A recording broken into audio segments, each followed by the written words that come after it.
Hi అండి. నమస్తే. మనము ఈ రెగ్యులర్ ఎకానమీ క్లాసెస్‌తో పాటుగా మనము అంటే గ్రూప్ 2, గ్రూప్ 3కి సంబంధించినటువంటి ఎకానమీ క్లాసెస్‌తో పాటుగా మనకి కరెంట్ అఫైర్స్ అంటే కరెంట్ అఫైర్స్‌లో వచ్చేటువంటి ఎకానమీ రిలేటెడ్ ఇష్యూస్ అన్నీ మనము కొన్ని వీడియోస్ ద్వారా కవర్ చేయడం అయితే జరుగుతుంది. కాబట్టి ఇది జీఎస్ పేపర్ లేదంటే మనకి ఎకానమీ పేపర్‌లలో ఈ క్వెషన్స్ అయితే అంటే ఈ క్వెషన్‌కి సంబంధించినటువంటి ఇష్యూస్ అయితే మనం కవర్ చేయడం జరుగుతుంది కాబట్టి మీరు వీటిని కూడా ఫాలో కావడం ద్వారా క్వెషన్స్ మిస్ గాకుండా మీరు అటెంప్ట్ చేయడానికి స్కోప్ ఉంటది. కాబట్టి నెక్స్ట్ కొన్ని ఇష్యూస్ తీసుకొని వీడియోస్ అయితే చేయడం జరుగుతది.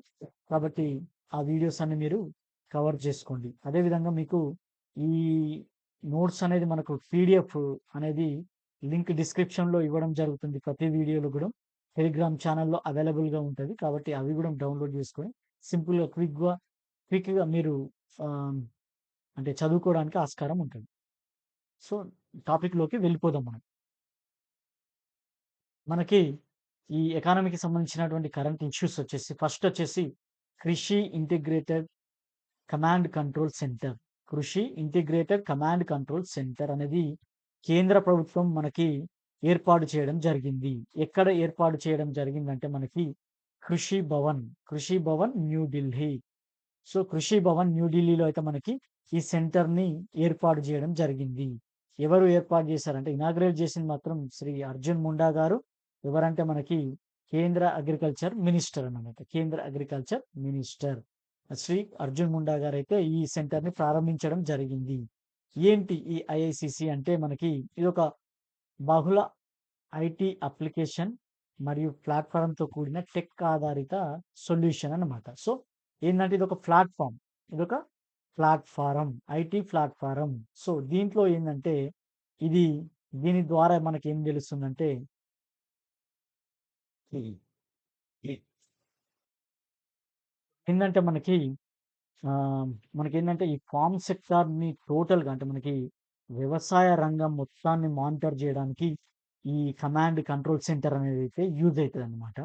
సో, దీని ద్వారా ఏందంటే మనకి అంటే ఇది వేరియస్ అప్లికేషన్స్ ఉన్నటువంటి ప్లాట్‌ఫార్మ్. దీనిదేంటంటే మిగతా అన్ని ప్లాట్‌ఫార్మ్స్ నుంచి డేటా అయితే సేకరించి మనకి విధాన రూపకల్పనలో అదే విధంగా కార్యక్రమాలు అమలు పరచడానికి మనకంటే గవర్నమెంట్ ప్రోగ్రామ్స్ ఉంటాయి కదా! అవన్నీ ఇంప్లిమెంట్ చేయడానికి ఈ application use అయితదనమాట.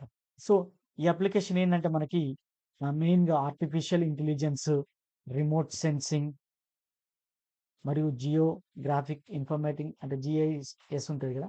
Geographic information systems అదే విధంగా అనేకమైనటువంటి అత్యాధునిక సాంకేతికలను ఉపయోగించి మనకేందంటే మన కంట్రీలో ఉష్ణోగ్రతలు ఎలా ఉన్నవి, అదే విధంగా వర్షపాతం ఎలా ఉంది? గాలి వేగం ఎలా ఉంది? పంటల దిగుబడి ఎట్లా ఉంది?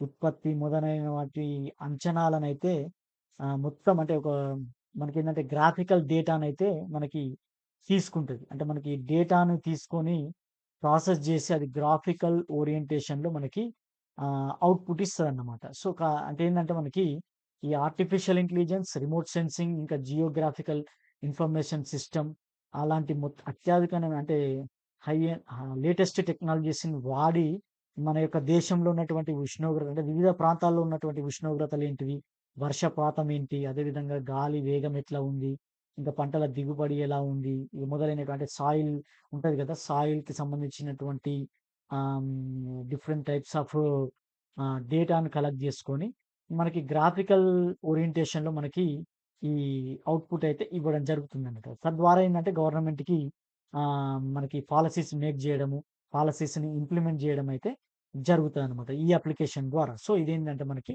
టెక్ బేస్డ్ ఐటీ అప్లికేషన్ మరియు ప్లాట్‌ఫార్మ్ అన్నమాట. సో, ఏంటిది ఫస్ట్ మనకి క్వెషన్ ఎట్లా అడుగుతారంటే, ఇంటిగ్రేటెడ్ కమాండ్ కంట్రోల్ సెంటర్ అంటే ఏంటి అంటది మనకి. సో, కాబట్టి ఏందంటే అదొక టెక్ ఆధారిత ఐటీ అప్లికేషన్ అండ్ ప్లాట్‌ఫార్మ్. ఎక్కడ ఉంది అంటే న్యూ ఢిల్లీలో ఉంది. అది ఎక్కడ ఎస్టాబ్లిష్ చేసిందంటే కృషి భవన్. అది ఎక్కడిదంటే కృషి భవన్ అగ్రికల్చర్ మనకి మినిస్ట్రీ ఉంటది కదా! అదే భవనంలో దీన్ని ఏర్పాటు చేయడం అయితే జరిగిందన్నట్టు. సో, ఇదన్నీ మార్చికి సంబంధించినటువంటి ఇష్యూస్ కరెంట్ అఫైర్స్ అన్నమాట. ఇంకా దానిలో భాగంగా మనకిక్కడ ఇంకొకటి తెలుసుకోవాల్సిందేంటంటే, కిసాన్ ఈ మిత్ర అనేది ఒకటి తెలుసుకోవాలి మనం. కిసాన్ ఈ మిత్ర. సో ఏంది ఈ కిసాన్ ఈ-మిత్ర అంటే మనకు ఒక AI chat bot. AI chat bot అంటే ఏంటి మనకి ఈ చాట్ జీపీటీ ఉంది కదా! అలాంటిదన్నమాట. సో, కాబట్టి ఏంటంటే బేసిక్ క్వెషన్ ఎట్లా అడుగుతారంటే, కిసాన్ ఈ-మిత్ర అనేది ఏంటి అంటారు. అంటే ఏఐ చాట్ బోటా? లేదంటే సెర్చ్ ఇంజినా? లేదంటే ఒక వెబ్‌సైటా? లేదంటే ఒక హ్మ్, మనకి అప్లికేషనా? అట్లాంటివి అడుగుతా ఉంటారనమాట. సో, ఏందంటే అది మనకి ఏఐ చాట్ బాట్ అన్నట్టు. Chat bots. So, AI chat bot. ఎవరు ఏర్పాటు చేసిల్లు ఇదంటే ఎవరు డెవలప్ చేసిల్లంటే సో, ఇది సింపుల్. కిసాన్ ఈ-మిత్ర ఉంది కాబట్టి ministry of agriculture and farmers welfare అనే మనకి మినిస్ట్రీ అనేది దీన్ని డెవలప్ చేసిల్లు. ఏది ఈ చాట్ బాట్‌ని. సో, ఇది ఏంది అనంటే మనకి ఈ పీఎం కిసాన్ సమ్మాన్ నిధి పథకం ఉంది గదా! దానికి సంబంధించినటువంటి సందేహాలను వారి స్వంత భాషలో పరిష్కరిస్తుందన్నమాట.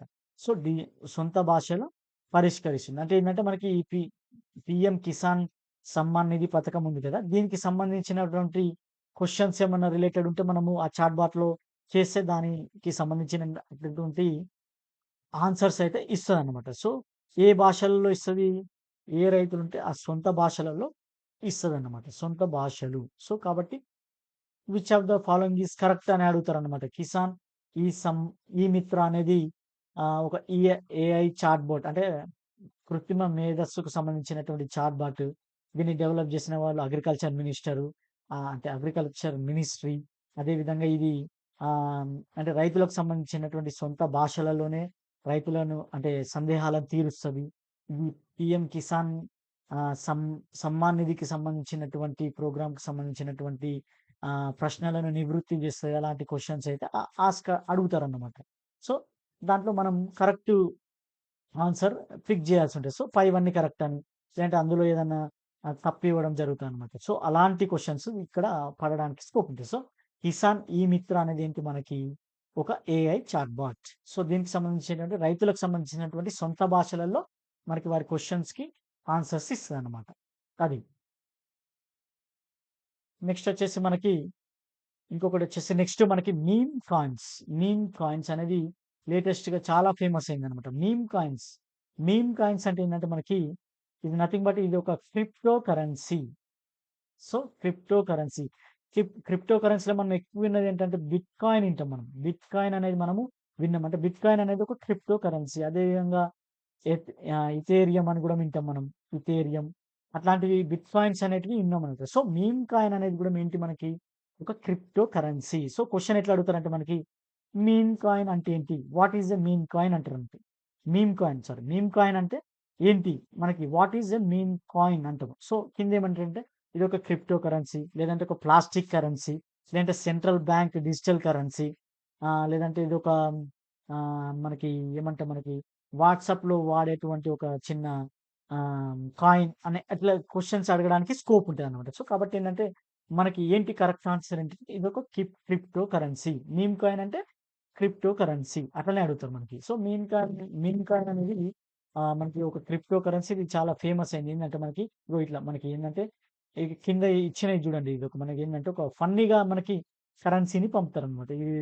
ఇక్కడ ఉన్నటువంటి ఇక్కడ ఇచ్చినటువంటివన్నీ మనకి సమ్ ఎగ్జాంపుల్స్ మీమ్ కాయిన్స్‌కి ఎగ్జాంపుల్ అన్నట్టు. ఏంటి ఇదొక డాగీ కాయిన్, అదేవిధంగా షిబా ఇను, ఆహ్, పెపే, ఇంకా ఫ్లోకి, బాంక్, కోర్గి ఏఐ. సో, అట్లా ఫేమస్ ఏందంటే ఈ డాగీ కాయిన్ అనేది చాలా ఫేమస్. ఈ మీమ్ కాయిన్స్‌లలో. కాబట్టి ఏందంటే ఈ మీమ్ కాయిన్ అంటే ఏందో సింపుల్‌గా అడుగుతారన్నమాట. మీమ్ కాయిన్ అంటే క్రిప్టో కరెన్సీ అంటే యాహ్! పేపర్ కరెన్సీనా? సెంట్రల్ బ్యాంక్ డిజిటల్ కరెన్సీనా? లేకపోతే సమ్ అదర్ అట్లా అడుగుతారన్నమాట. సో, కాబట్టి correct answer crypto currency meme coin అంటే. అంతే. నెక్స్ట్ వచ్చేసి మనకి ఒకటి the digital markets act. Digital market act అనేది మనకి యూరోపియన్ యూనియన్ వాళ్ళు తెచ్చారన్నమాట ఈ యాక్ట్‌ని. సో, యూరోపియన్ యూనియన్ తెచ్చిన లా ఏందంటే మనకి డిజిటల్ మార్కెట్స్ యాక్ట్ అని తెచ్చింది. డిజిటల్ మార్కెట్ యాక్ట్స్ అంటే ఏం లేదు సింపుల్ మనకేందంటే ఈ మన ఫేస్‌బుక్కు, అదే విధంగా మనకి ఈ ట్విట్టరు, మనకు మెసెంజర్స్ ఉంటాయి కదా! ఇలాంటివన్నిటి పైన ఇది కంట్రోల్ ఉంటదన్నమాట వీటికి. అంటే వీటి పైన కంట్రోల్‌ని పెట్టడమే ఈ డిజిటల్ మార్కెట్స్ యాక్ట్ అన్నమాట. సో, ఎవరు తెచ్చారని అడుగుతారు. అది యూరోపియన్ యూనియన్ వాళ్ళు తెచ్చారు. ఇలాంటి యాక్ట్ అనేది ఇది ఫస్ట్ యాక్ట్ అన్నమాట. సో, ఇందులో మేజర్‌గా ఎవరుంటారంటే ఈ గేట్ కీపర్స్ అనేది ఉంటది ఒకటి. గేట్ కీపర్స్ అనేది ఒకటుంటది. సో, మనకేందంటే ఈ డిజిటల్ ప్లాట్‌ఫార్మ్‌లో మనకేందంటే మెయిన్‌గా ఏమంటామంటే మనకి ఈ గేట్ కీపర్స్ అంటాం. గేట్ కీపర్స్ అంటే సింపుల్ నథింగ్ బట్ ఎవరంటే వీళ్ళు డిజిటల్ ప్లాట్‌ఫార్మ్స్ అన్నట్టు. డిజిటల్ ప్లాట్‌ఫార్మ్స్ అంటే నథింగ్ బట్ ఏందంటే మనకి సెర్చ్ ఇంజిన్స్, అదేవిధంగా యాప్ స్టోర్స్, మెసెంజర్ సర్వీసెస్ వీళ్ళందరిని మనం ఏమంటే గేట్ కీపర్స్ అంటాం. సో, ఈ గేట్ కీపర్స్ అన్న వాళ్ళు ఏం చేయాలంటే మస్ట్‌గా వాళ్ళు ఏం చేయాలంటే comply with dos and don'ts. So, అంటే వాళ్ళు ఫస్టే మనకేం చేస్తారంటే, ఈ డిజిటల్ మార్కెట్ యాక్ట్‌లో ఏందంటే, ఏమేం చేయాలి, ఏమేం చేయకూడదు అనేటివి కొన్ని లిస్ట్ ఔట్ చేస్తారు. అంటే సో, ఆ లిస్ట్ ఔట్ చేసిన దాని ప్రకారమే ఈ ప్లాట్‌ఫార్మ్స్ అన్ని డిజిటల్ ప్లాట్‌ఫార్మ్స్ వీళ్ళనే మనం ఏమంటామంటే గేట్ కీపర్స్ అంటాం. సో, ఈ గేట్ కీపర్స్ అనే వాళ్ళందరూ అంటే gate keepers is nothing but ఇప్పుడు గూగుల్ సెర్చ్ ఇంజిన్, ఫేస్‌బుక్కు, అదేవిధంగా ట్విట్టరు, వాట్సాప్ ఇలాంటివన్నిటివి ఏంటి అంటే మనకి ఈ డూస్ అండ్ డోంట్స్ అని డిఫైన్ చేస్తారు. వాటన్నిటిని వాళ్ళు ఫాలో కావాలి. సో, అదే మనకి డిజిటల్ మార్కెట్స్ యాక్ట్ అనేది యూరోపియన్ యూనియన్ వాళ్ళు తెచ్చారు. సో, క్వెషన్స్ ఎట్లా అడుగుతారంటే డిజిటల్స్ డిజిటల్ మార్కెట్స్ యాక్ట్ అనేది ఎవరు తెచ్చారు? సో, యూరోపియన్ యూనియన్ వాళ్ళా? యూఎస్ఏ వాళ్ళా? లేదంటే నెదర్లాండ్స్ వాళ్ళా? ఆస్ట్రేలియా వాళ్ళా? అట్లా అడుగుతారు. సో, ఎవరు అంటే మనకి యూరోపియన్ యూనియన్ వాళ్ళు తెచ్చారు. యూరోపియన్ యూనియన్ బ్రిటన్ తెచ్చిందా? జర్మనీ తెచ్చిందా? అట్లా కూడా అడుగుతారు. కాబట్టి అది కాదు యూరోపియన్ యూనియన్ వాళ్ళు తెచ్చిళ్ళు. దానిలో భాగంగా ఏందంటే గేట్ కీపర్స్ అంటే ఏంటి అని కూడా అడుగుతారు. డిజిటల్ మార్కెట్ యాక్ట్‌లో గేట్ కీపర్స్ అంటే ఏంటి? సేమ్ గేట్ కీపర్స్ అంటే మనకి digital platforms. So, like WhatsApp, Facebook, Twitter అట్లాంటివన్నమాట. So, gate keepers. దాంట్లో భాగంగా మనకేముంటాయంటే కం డూస్ అండ్ డోంట్స్ ఉంటాయి. అది ఫాలో కావాలి. అదే అంతే మనకి. సో, ఇదనేది ఫస్ట్ రెగ్యులేటరీ టూల్స్ అన్నమాట ఇవి. సో, ఇలాంటి అంటే డీఎంఏ అనేది ఏంటంటే డిజిటల్ మార్కెట్‌లో తెచ్చిన రెగ్యులేటరీ టూల్ అనేది ఫస్ట్‌దన్నమాట. అది. నెక్స్ట్ వచ్చేసి మనకి ఈ బీమా సుగమ్. బీమా సుగమ్. సో, నెక్స్ట్ మనకేందంటే బీమా సుగమ్. బీమా సుగమ్ అనేది ఏంటంటే సేమ్ సింపుల్ నథింగ్ బట్ ఇక్కడ e commerce platform. Okay. E commerce platform. సింపుల్‌గా క్వెషన్ ఎట్లా అడుగుతారంటే బీమా సుగమ్ అనేది ఏంటిది? అదొక చాట్‌బోట్, ఈ కామర్స్ ప్లాట్‌ఫార్మ్ అట్లాంటివి అడుగుతారన్నమాట. సో, కాబట్టి ఏంటంటే బీమా సుగమ్ అనేది ఒక e commerce platform.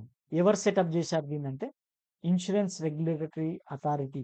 Insurance regulatory and development authority of India IRDAI. So, వీళ్ళు అప్రూవ్ చేసిల్లు. ఏంది బీమా సుగమ్ అనేది ఒక డిజిటల్ ఈ కామర్స్ ప్లాట్‌ఫార్మ్ తీసుకొచ్చిల్లు. దాంట్లో భాగంగా ఏందంటే బీమా పాలిసీలను కొనుగోలు చేయడము, విక్రయించడము, మరి సర్వీసింగ్ చేయడంతో పాటు క్లెయిమ్‌లను గూడా పరిష్కరించడానికి ఇది వన్ స్టాప్ సొల్యూషన్ అన్నమాట. సో, పాలిసీలు బై చేయడము, అదే విధంగా అంటే ఏమైనా ఈ పాలిసీ ఇష్యూ చేసే కంపెనీస్ ఉంటాయి కదా!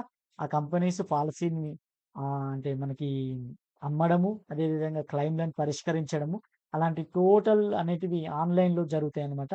ఆన్‌లైన్ మార్కెట్ ప్లేసే మనకి ఈ బీమా సుగమ్ అన్నమాట. So, e commerce platform. బీమా మార్కెట్ ప్లేస్ అని కూడా అంటారన్నమాట. సో, దీన్ని ఐఆర్‌డీఏ అప్రూవ్ చేసింది. సో, దాని కంట్రోల్‌లోనే మనకి ఇది పనిచేస్తది. సో, ఇది సింపుల్. బీమా సుగమ్. అచ్చా! నెక్స్ట్ మనకి దాంట్లో భాగంగా ఈ కొటేషన్ ఏమిచ్చింది ఐఆర్‌డీఏ అంటే మనకి ఈ రెగ్యులేటరీ రివాంప్ ఏ పారాగ్ డయాగ్రామ్ షిఫ్ట్ అనేది అని మనకి ఆహ్, మనకి కామెంట్ చేసిందనమాట. సో, మార్చి 22, 2024లో మనకి దీన్నైతే అప్రూవ్ చేయడం అయితే జరిగింది. ఐఆర్‌డీఏఐ. సో, దీనిలో భాగంగా మనకేంటంటే one stop solution for all insurance stake holders. ఎవరెవరు వాళ్ళంటే మనకి కస్టమర్స్ ఉంటారు.